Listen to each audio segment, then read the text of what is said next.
Ahora, Padre Santo, que llegamos a este momento del culto, queremos que tú nos hables, que sea la Escritura, Señor, la que sea expuesta desde este púlpito, y que yo solamente sea ese instrumento para edificar a esta iglesia que tú amas.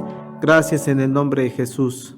Amén. El día de hoy estamos iniciando, como vemos aquí en el centro, el periodo de Adviento, y lo decía en la introducción de la liturgia del Adviento, una serie de semanas que nos van preparando en nuestra mente, en nuestro espíritu, para celebrar, diríamos, la llegada de los regalos. O nos va preparando este periodo de Adviento para la unidad familiar. O tal vez habrá niños, niñas que digan, ese periodo de Adviento nos estamos preparando para la llegada de Santa Claus. A veces así nos lo pintan las películas navideñas, y miren que soy aficionado a varias de ellas. Sí me gustan verlas. Pero en muchas de esas películas navideñas, si ustedes se fijan, nunca hablan de Cristo. Hablan que es el momento de unidad y de que se enamora él con ella, y que si los regalos navideños, y que si las decoraciones, y que si el árbol.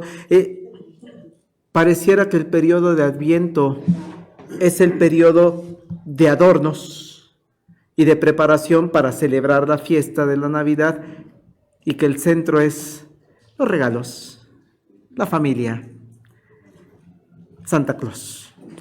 Sin embargo, el periodo de Adviento, hermanos, desde el punto de vista cristiano, se refiere a una serie de semanas en que la Iglesia de Cristo, es decir, los creyentes como ustedes y yo, dedicamos un tiempo para recordar lo que es el Evangelio de Cristo, lo que es el mensaje, las buenas noticias para las personas, para el mundo.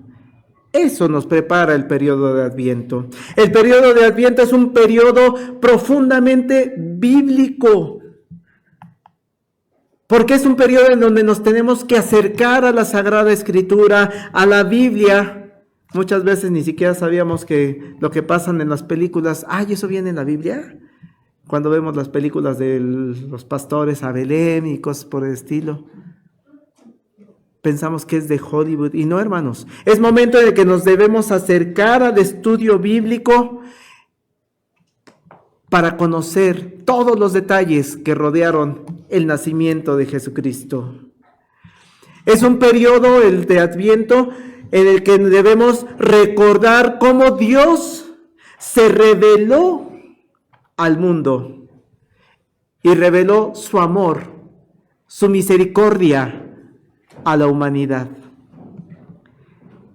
Pero además, hermanos, el periodo de Adviento que estamos iniciando el día de hoy y que culminará el 24 de diciembre en el culto de las 6 de la tarde, nos va preparando para recordar a los creyentes en Jesucristo que tuvo una primera venida.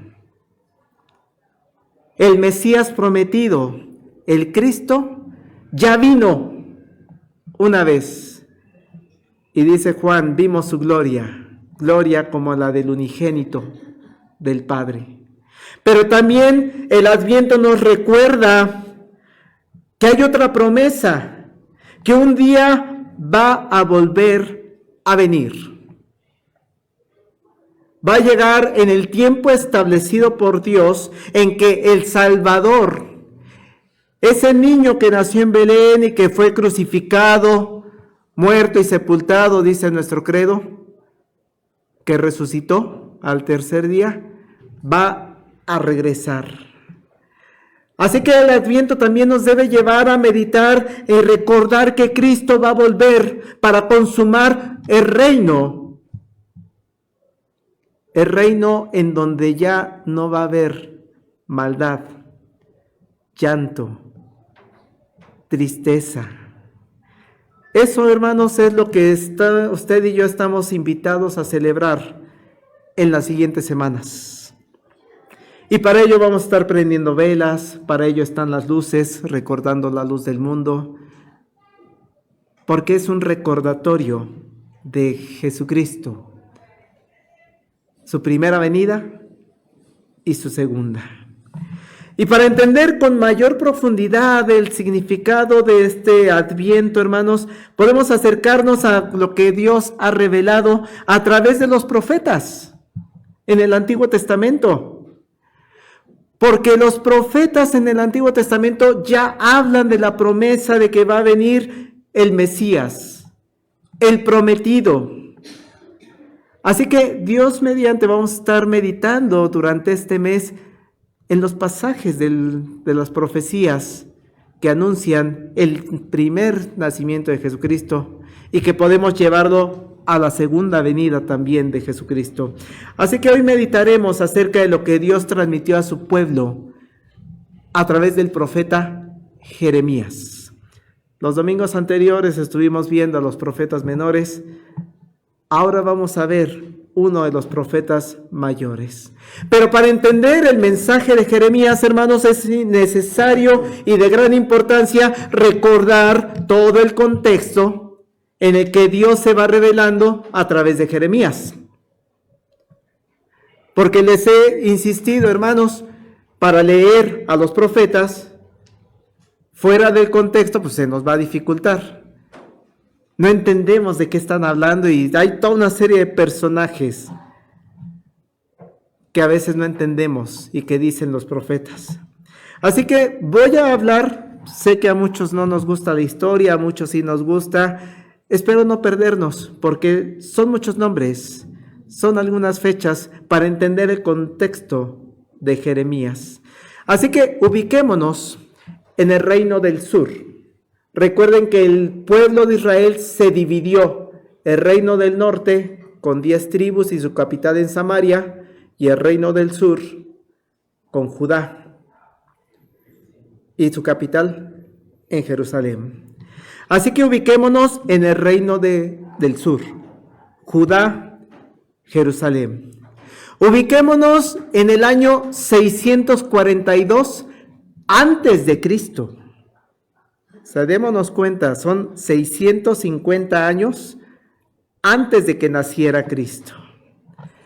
Y el periodo que va a abarcar Jeremías es más o menos 650 años antes de Cristo, hasta 585 años antes de Cristo.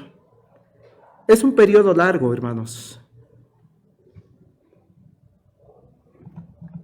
Por eso Jeremías es uno de los libros más largos que vamos a encontrar en la Biblia. Durante todo ese periodo hay una situación política en el pueblo de Judá. En verdad es sumamente complicado lo que está viviendo la ciudad de Jerusalén y el pueblo de Judá. Vean, un rey que gobernaba Jerusalén, el rey Manasés, muere en el año 642. Pero el problema está en que este rey dejó al pueblo con una enorme crisis. Este rey había gobernado 55 años. Si hay quienes ya están cansados con 1 año, 2 años que lleva, 1 año lleva la presidenta, ¿no? Ya le están pidiendo que deje el puesto. Ahora imagínense un rey de 55. Si la revolución fue por 30 años. Este rey había gobernado 55 años. Y lo difícil de Manasés es que había sido un rey cruel. Y había sido un rey que había alejado al pueblo de los caminos de Dios. Así que muere y la expectativa es, ¿ahora quién va a llegar? Pues llega el rey Amón, su hijo. Bueno, pues vamos a ver cómo nos va con este Amón. Bueno, lamentablemente, este nuevo rey sigue el camino de su papá. Es decir, decide seguir alejado de Dios. La buena noticia con Amón es que solamente reinó 2 años, porque fue asesinado. Líos políticos. Entonces es asesinado. ¿Para qué? Para poner a otro nuevo rey, a otra persona. Y vean lo curioso. Deciden poner a un niño de 8 años como rey, de nombre Josías. Sí nos damos cuenta de la enorme complejidad política que se está viviendo, al grado de que pones de rey a un niño de 8 años. Sin embargo, el periodo de Josías es un buen periodo, pero alrededor de Jerusalén hay toda una serie de situaciones también enormemente complicadas. El reino del norte, con su capital en Samaria, se junta con el imperio de los asirios. Y empiezan el deseo de conquistar Jerusalén. 2 potencias quieren conquistar Jerusalén. Uno de los factores de buenos tiempos de Josías en el interior de Jerusalén es que él decide cambiar las políticas internas. Él decide no seguir los caminos de su padre ni de su abuelo, sino él decide regresar a los caminos de Dios. Y este Josías llega a su clímax en el deseo de regresar a los caminos de Dios, cuando 10 años después de que está gobernando, es decir, cuando él tenía 18 años, encuentran el libro de la ley, muy seguramente fragmentos del libro de Deuteronomio, donde se dan cuenta, no hemos hecho lo que Dios nos ha mandado a hacer. Y entonces decide hacer una reforma a cómo funcionaba el país, que los lleva incluso a celebrar la Pascua en Jerusalén. Así que la ciudad está viviendo un momento de esplendor con Josías, un momento de alegría y un momento de reencuentro con Dios. Sin embargo, el contexto internacional está tenso. Asiria entra en guerra con los medos y con los babilonios. Con lo que Judá, hermanos, puede considerarse, aunque tiene muy buenos años, no hay estabilidad, porque Josías muere. Entonces imagínense este periodo que le llaman un periodo de buenos tiempos con el rey Josías. Cuando mueren se empieza a mover, se empieza a resquebrajar. Y entonces, ¿ahora quién va a reinar? Nombran al hijo de Josías, Joacás. Mientras tanto, allá en el exterior sigue habiendo problemas. Los babilonios, los medos, los asirios, el reino del norte siguen peleándose.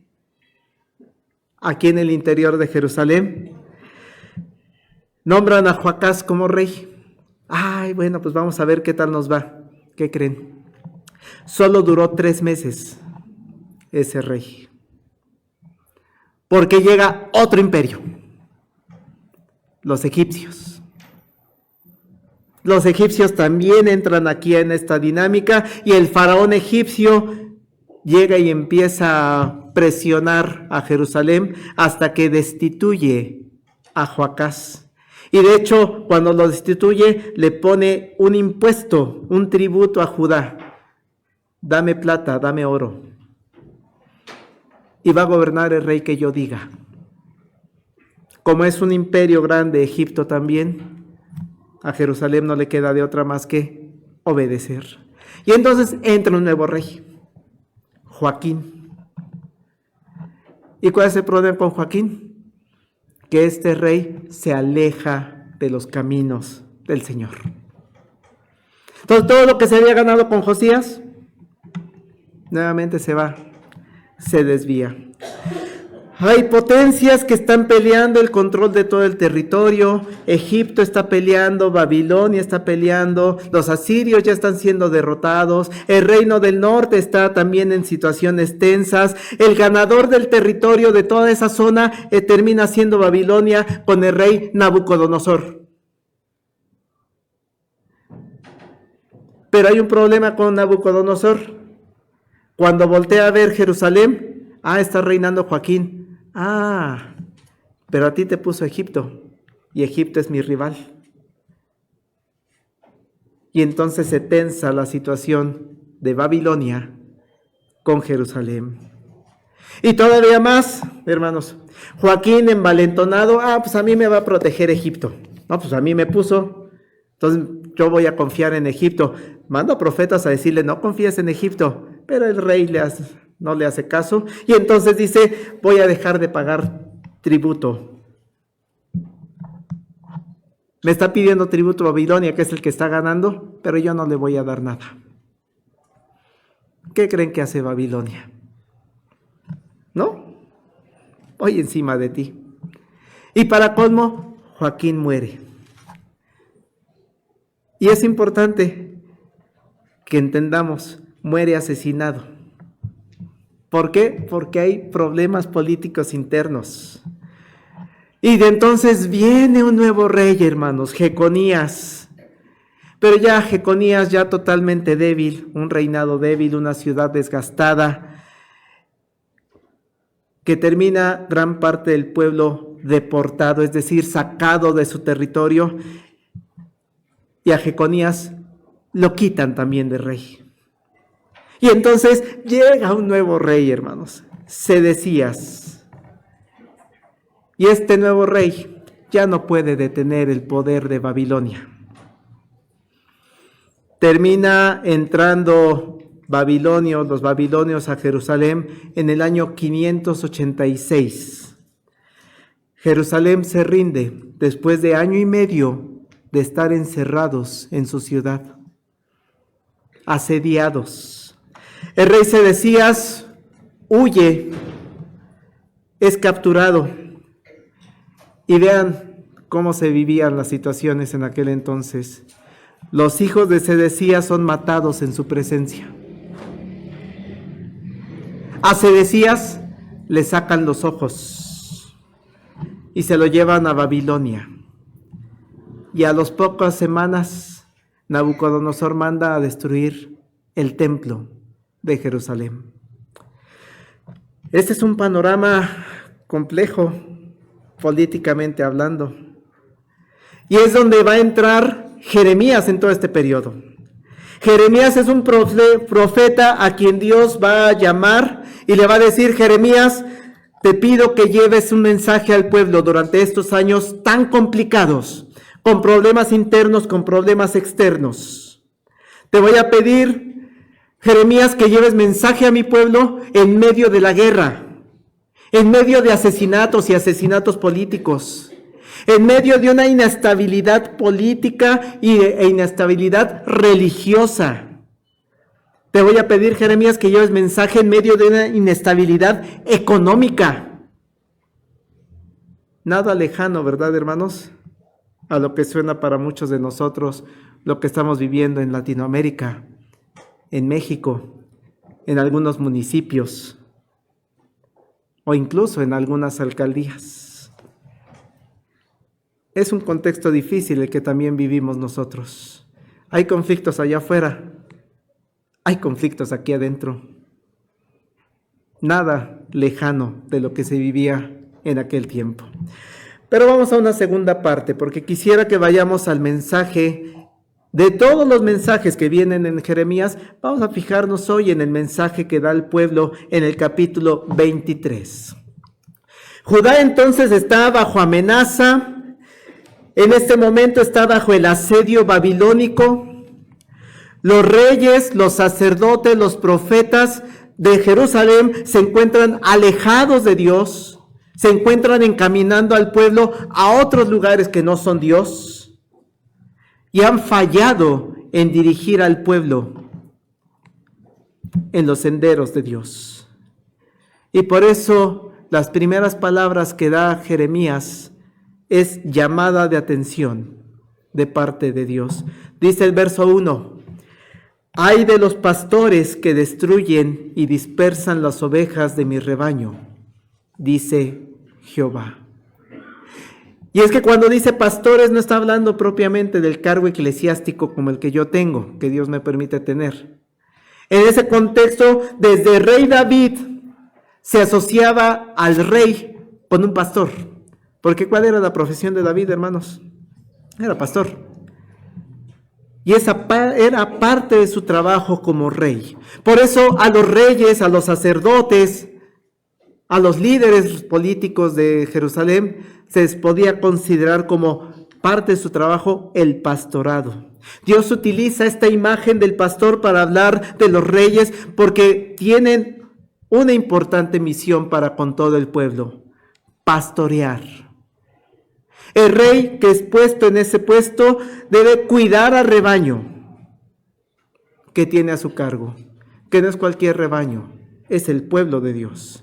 Y de acuerdo con lo que comentamos en el recuento histórico del punto 1, los reyes de Judá habían fallado en esa misión.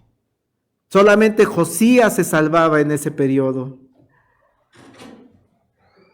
El pueblo, a cargo de este rey, de este pastor, había sido encaminado al mal.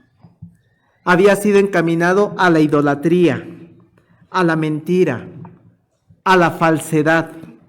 Por eso las primeras palabras que Dios le dirige a estas personas dirigentes en voz de Jeremías es ay de aquellos que están haciendo esto. En ese contexto de opresión por los babilonios, Dios les dice, pobres de aquellas personas que han hecho que este pueblo se meta en esta situación. Y no solamente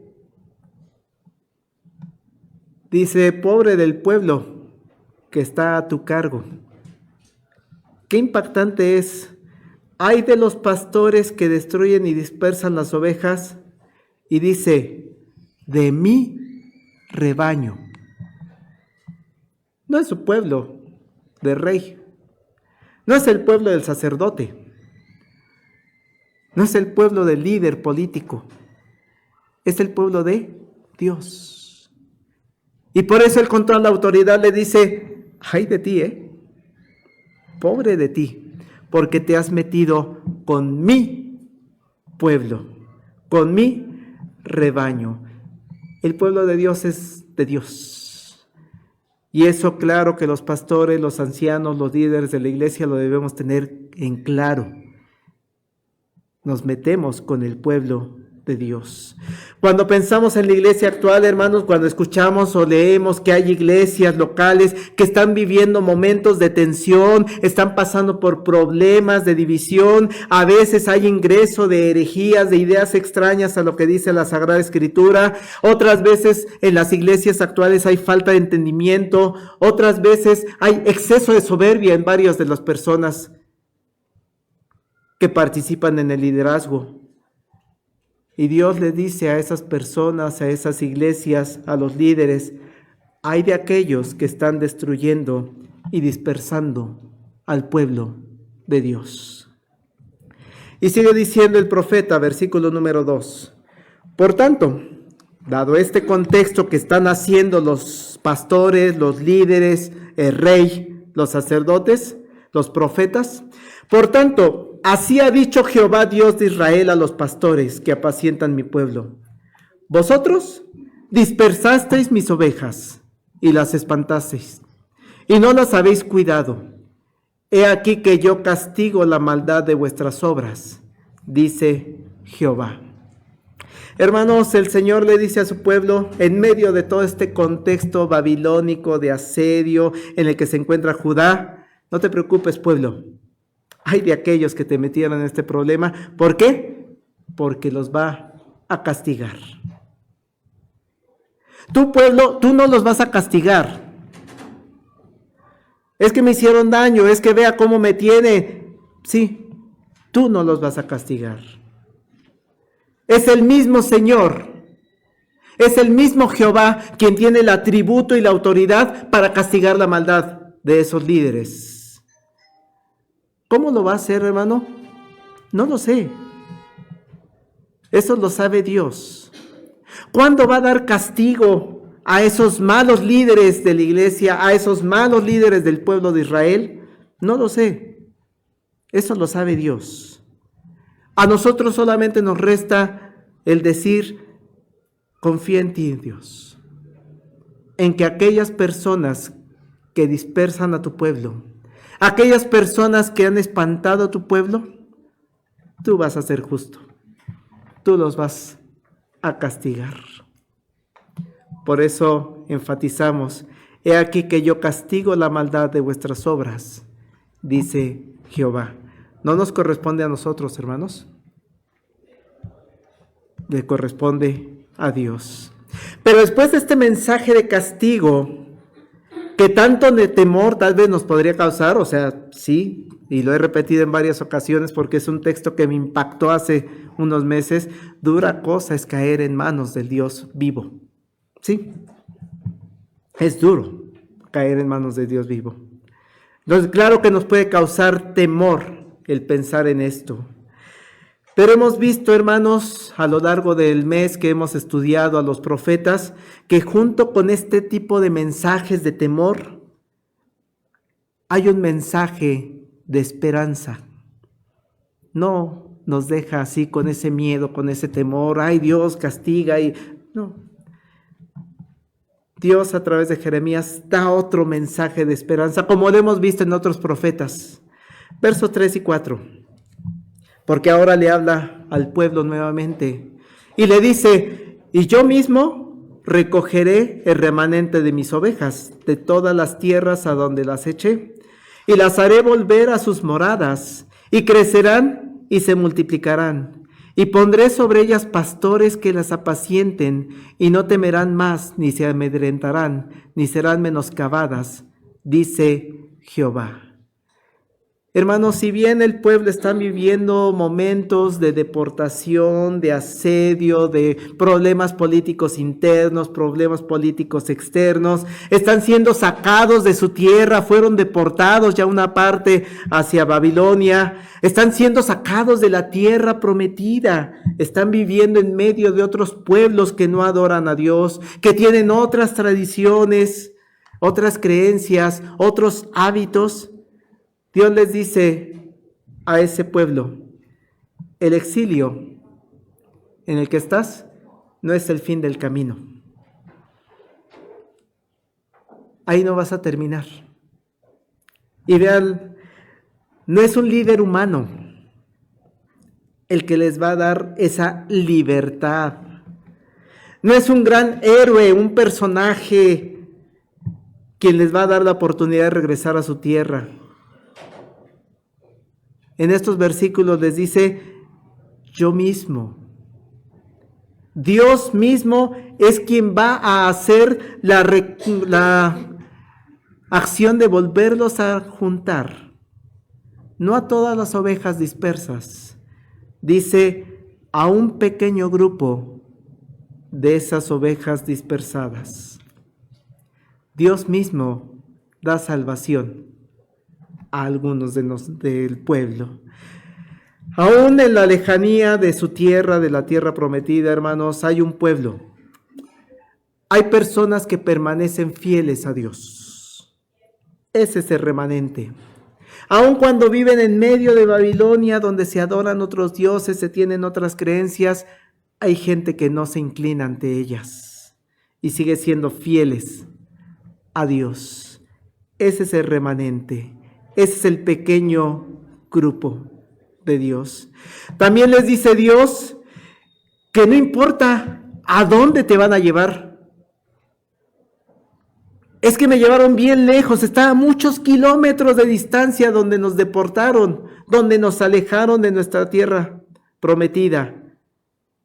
Hermanos, les dice Dios, si es un lugar lejano o es un lugar cercano, si es uno de fácil acceso o me llevan a un lugar de muy difícil acceso, con muchos muros, con muchas torres de protección, a donde quiera que te lleve, Dios mismo dice, yo te voy a recoger.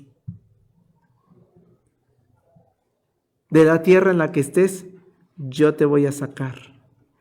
Eso es prueba, hermanos, de la soberanía de Dios. Nada, ni nadie detiene a Dios. Él reina y Él tiene el control sobre cualquier pueblo, sobre cualquier nación, donde su pueblo amado, donde Judá en este caso, o donde su iglesia se ha llevado. Pero además, la promesa está en que ese remanente, que tal vez sea pequeño,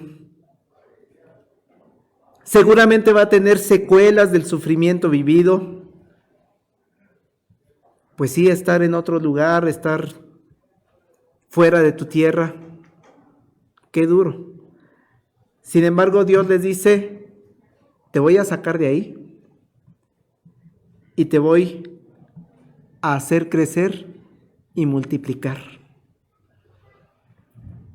Así que este es el mensaje de esperanza también en estos momentos para el pueblo, porque lo está escuchando en medio de condiciones difíciles que están viviendo, porque ese es un mensaje de esperanza, hermanos, para usted y para mí en esta mañana. Es que, pastor, vivo en una colonia enormemente difícil. Es que, pastor, lo que está pasando en la alcaldía de Coyoacán o en la alcaldía de Iztapalapa, es que la alcaldesa, es que el alcalde, es que... Puede ser, hermano, que es que la ciudad o el país se está cayendo y el país está muy mal y es que la violencia y hay que marchar y hay que... Tantas cosas que hay aquí en el ámbito interno que nos están desestabilizando a los creyentes en Dios. Pastor, es que allá afuera hay guerra, hay genocidios, no solamente el de Gaza. Nuestra hermana Oli nos ha compartido, ¿en dónde es? En África también, ¿no? Ahí, en Sudán. Ayer tuve la oportunidad de visitar, hermanos, el Museo de Memoria y Tolerancia con mi hija en una visita escolar. Y sigue siendo impactante. Desde que se presenta el museo, bueno, la coordinadora, que nos decía, miren, la mayoría de los museos son lugares donde vemos la grandeza de la humanidad, sus grandes experimentos, sus avances en ciencia, su historia maravillosa, su cultura, su arte tan maravilloso. Todos los museos son la grandeza de la humanidad. Y nos decía la guía, este museo demuestra lo peor de la humanidad. Cuando hay personas que se deshumanizan y te llevan a guerras, a masacres, a genocidios. Y donde dicen estos juicios de Nuremberg contra los alemanes que participaron en todo ese genocidio, a mí me obligaron, yo solamente seguí órdenes. Así es, hermanos, la iglesia de Cristo actualmente e históricamente vive rodeado de estos problemas. Vivimos rodeados de personas que no creen en Dios. Sí es cierto, hay muchos dirigentes del país que no creen en Dios, no conocen a Dios. Pero por eso el mensaje de Jeremías a su pueblo nos sirve a usted y a mí el día de hoy. Confíe en las palabras de Dios a través de Jeremías, porque usted y yo formamos parte de ese remanente. Somos parte de las ovejas del Señor, del rebaño del Señor. Y dice el Señor, le está diciendo a usted y a mí, yo mismo recogeré el remanente de mis ovejas de todas las tierras. ¿De Iztapalapa? Sí, de Iztapalapa. a donde las eché y les haré volver a sus moradas. Y las haré crecer y se multiplicarán. Y sigue diciendo, hermanos, en esta promesa para el pueblo de Israel y para la iglesia de hoy.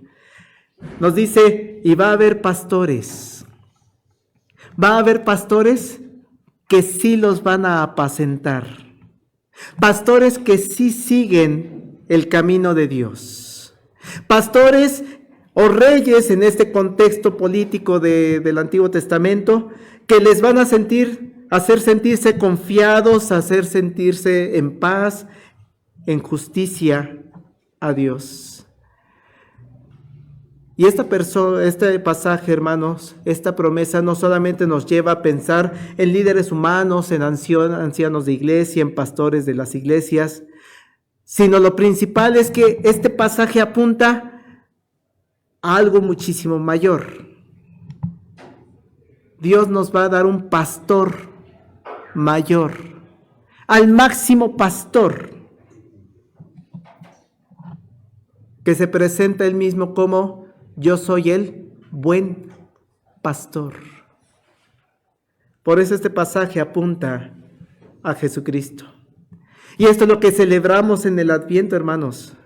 Recordar que un día, hace alrededor de 2000 años, en un pueblito perdido, Belén de Judá, el mejor pastor que podemos tener, nació. En el Antiguo Testamento esa es la esperanza. Va a llegar un buen pastor que va a tomar a su remanente y los va a hacer crecer y multiplicarse. Estaban esperando el cumplimiento de esa profecía. Y en el Nuevo Testamento esa profecía se cumplió con la llegada de el buen pastor. Y quien dice, yo doy mi vida por las ovejas de mi pueblo. Sigue Dios hablando a través del profeta Jeremías. Vean el versículo 5 y 6. He aquí que vienen días, dice Jehová, en que levantaré a David, renuevo justo, y reinará como rey, el cual será dichoso, y hará juicio y justicia en la tierra. En sus días será salvo Judá, e Israel habitará confiado, y este será su nombre con el cual le llamarán Jehová, justicia nuestra. Qué hermosa descripción del Mesías. Qué hermosa descripción de Jesucristo. Lo está describiendo como un renuevo.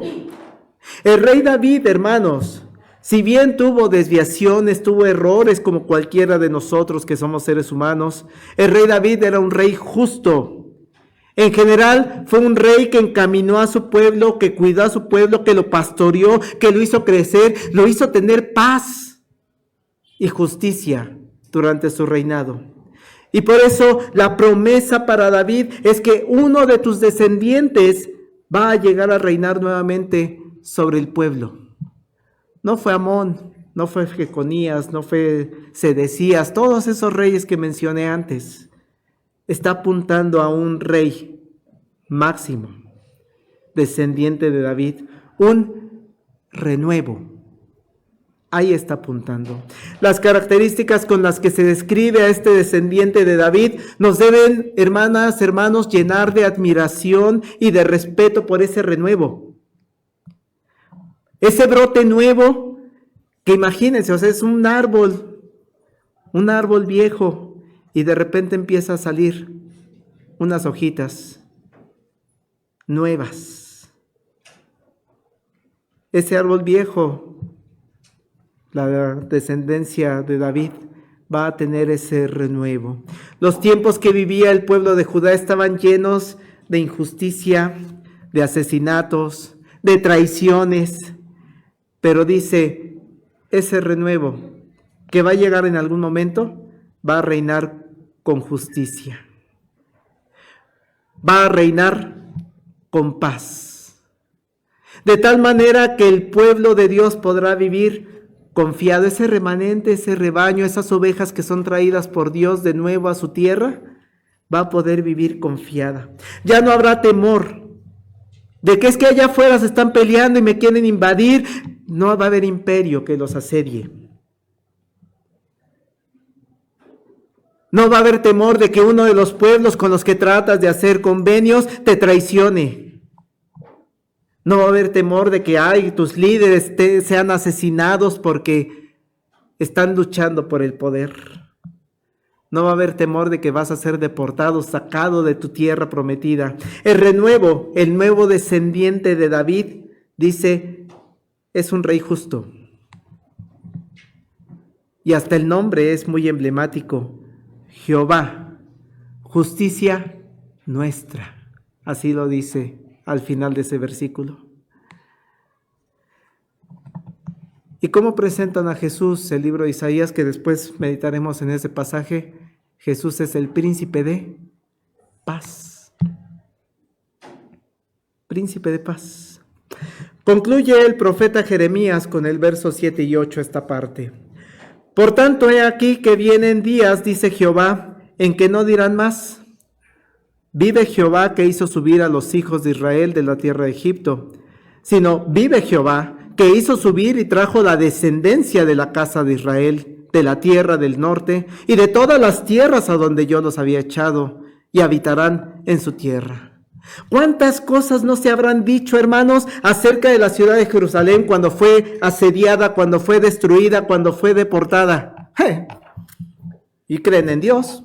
Sí, según ellos, su Dios es el Todopoderoso. A ver, ¿cuántas cosas no se habrán dicho de Jerusalén, del pueblo de Dios? Pero algo que sabían es que su Dios había hecho con ellos maravillas, portentos. Ya una vez los había liberado de Egipto, de la esclavitud de Egipto, y con gran poder. Así que esta promesa, hermanos, de Jeremías al pueblo, que les dice, va a llegar un renuevo del tronco de David, va a ser un evento que va a impactar a toda la humanidad, de la misma manera o de mayor manera que lo hizo cuando lo sacó de Egipto. Será ese evento tan majestuoso que ya esa salida de Egipto y que abre el mar y que les da el maná y todo eso que se vivió va a quedar corto comparado con lo que este renuevo les va a dar. Esa va a ser su majestuosidad. El remanente de su rebaño que está en el reino del norte, el remanente del rebaño que está en el reino del sur, los va a hacer retornar a la tierra prometida de donde los sacó. La esperanza, hermanos, para la iglesia es que van a venir días en el que nos va a llevar a la tierra prometida. En Jesús, el renuevo del tronco de David, vamos usted y yo también a estar en una tierra prometida. Es que, pastor, estamos sufriendo mucho. Sí, tiempos difíciles. Es que en la oficina, es que el dinero, es que la violencia, es que, sí, tiempos difíciles. Pero la promesa que le hizo Dios a su pueblo en Jeremías, también aplica a usted y a mí en la época actual. ¿Y a dónde nos va a llevar? Apocalipsis lo dice de manera clara, hermanos. A la nueva Jerusalén, a donde hay cielos y tierra nuevas. ¿Cómo lo describe, hermanos? Y esa es nuestra esperanza, y por eso el Adviento apunta no nada más a la Navidad, al nacimiento de Jesús. Por eso el Adviento también apunta al futuro, al lugar que nos corresponde. Dice Apocalipsis, vi un cielo nuevo y una tierra nueva, porque el primer cielo y la primer tierra pasaron y el mar ya no existía más. Y yo, Juan, vi la santa ciudad, la nueva Jerusalén, descender del cielo de Dios, dispuesta como una esposa ataviada para su marido. Y oí una gran voz del cielo que decía, he aquí el tabernáculo de Dios con los hombres, y Él morará con ellos, y ellos serán su pueblo, y Dios mismo estará con ellos como su Dios. Enjugará Dios toda lágrima de los ojos de ellos, y ya no habrá muerte, ni habrá más llanto, ni clamor, ni dolor, porque las primeras cosas pasaron. Y el que estaba sentado en el trono dijo, he aquí yo hago nuevas todas las cosas. Y me dijo, escribe, porque estas palabras son fieles y verdaderas. Y me dijo, hecho está. Yo soy el Alfa y la Omega, el principio y el fin. Al que tuviere sed, yo le daré gratuitamente de la fuente de agua de vida. El que venciere, heredará todas las cosas, y yo seré su Dios, y él será mi hijo. Esa es la esperanza, hermanos, que nos trae el Adviento. No nada más celebramos el nacimiento de Jesús, celebramos que va a venir con justicia y con paz. Hoy iniciamos el periodo de Adviento recordando esta promesa cumplida en Jesucristo. Ese renuevo de David nació. Aún en medio de la aflicción de su pueblo hay mensaje de esperanza. Hay una promesa de que va a haber un rey que nos va a pastorear, que será justo y que nos va a traer paz. Esa promesa se cumplió en Jesús, pero sigue vigente en la iglesia actual con la promesa y la esperanza y que ansiamos, que deseamos ya se cumpla la segunda venida de nuestro Rey, la segunda venida del renuevo del tronco de David, la segunda venida del que es totalmente justo y pacífico. Nos va a juntar de entre todas las naciones y nos llevará a esta nueva tierra, la nueva Jerusalén.